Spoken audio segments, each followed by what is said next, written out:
إن الله لا يستحيي أن يضرب مثلا ما بعوضة فما فوقها فأما الذين آمنوا فيعلمون أنه الحق من ربهم وَأَمَّا الَّذِينَ كَفَرُوا فَيَقُولُونَ مَاذَا أَرَادَ اللَّهُ بِهَذَا مَثَلًا يُضِلُّ بِهِ كَثِيرًا وَيَهْدِي بِهِ كَثِيرًا وَمَا يُضِلُّ بِهِ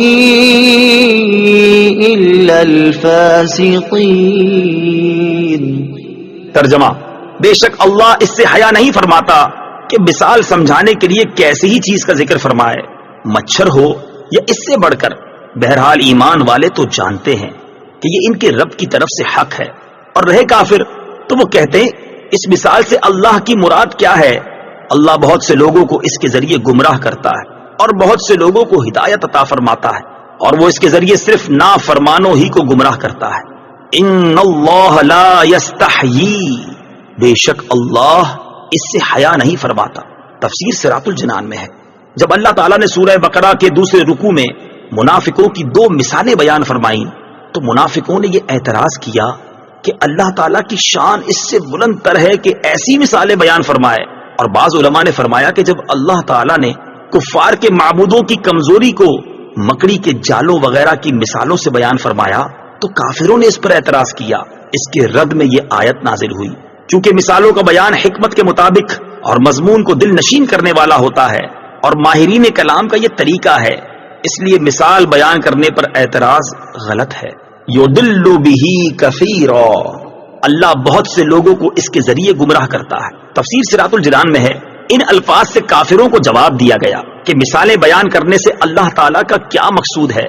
نیز مومنوں اور کافروں کے مقولے اس کی دلیل ہیں کہ قرآنی مثالوں کے ذریعے بہت سے لوگ گمراہ ہوتے ہیں جن کی عقلوں پر جہالت کا غلبہ ہوتا ہے اور جن کی عادت صرف ضد، مقابلہ بازی، انکار اور مخالفت ہوتی ہے، اور کلام کے بالکل معقول، مناسب اور موقع محل کے مطابق ہونے کے باوجود اس کا انکار کرتے ہیں۔ اور انہی مثالوں کے ذریعے اللہ تعالیٰ بہت سے لوگوں کو ہدایت دیتا ہے جو غور و تحقیق کے عادی ہوتے ہیں اور انصاف کے خلاف بات نہیں کہتے، جو جانتے ہیں کہ حکمت یہی ہے کہ عظیم المرتبہ چیز کی مثال کسی قدر و قیمت والی چیز سے اور حقیر چیز کی مثال کسی ادنا شے سے دی جاتی ہے، جیسا کہ اوپر آیت نمبر 17 میں حق کی مثال نور سے اور باطل کی مثال تاریکی سے دی گئی ہے۔ نزول قرآن کا اصل مقصد تو ہدایت ہے، لیکن چونکہ بہت سے لوگ اپنی کم فہمی کی وجہ سے قرآن کو سن کر گمراہ بھی ہوتے ہیں، لہٰذا اس اعتبار سے فرمایا کہ قرآن کے ذریعے بہت سے لوگ گمراہ ہوتے ہیں۔ وَمَا يُضِلُّ بِهِ إِلَّا الْفَاسِقِينَ، اور وہ اس کے ذریعے صرف نافرمانوں ہی کو گمراہ کرتا ہے۔ تفسیر صراط الجنان میں ہے، شریعت میں فاسق اس نافرمان کو کہتے ہیں جو کبیرہ گناہ کا مرتکب ہو۔ فسق کے 3 درجے ہیں، ایک تغابی، وہ یہ کہ آدمی اتفاقیہ کسی کبیرہ گناہ کا مرتکب ہو جائے اور اس کو برا ہی جانتا رہا۔ دوسرا انہماک، کہ کبیرہ گناہوں کا عادی ہو گیا اور اس سے بچنے کی پرواہ نہیں کرتا۔ تیسرا جحود، کہ حرام کو اچھا جان کر ارتکاب کرے، اس درجے والا ایمان سے محروم ہو جاتا ہے۔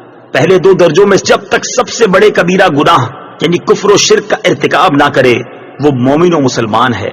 مذکورہ آیت میں فاسقین سے وہی نافرمان مراد ہیں جو ایمان سے خارج ہو گئے۔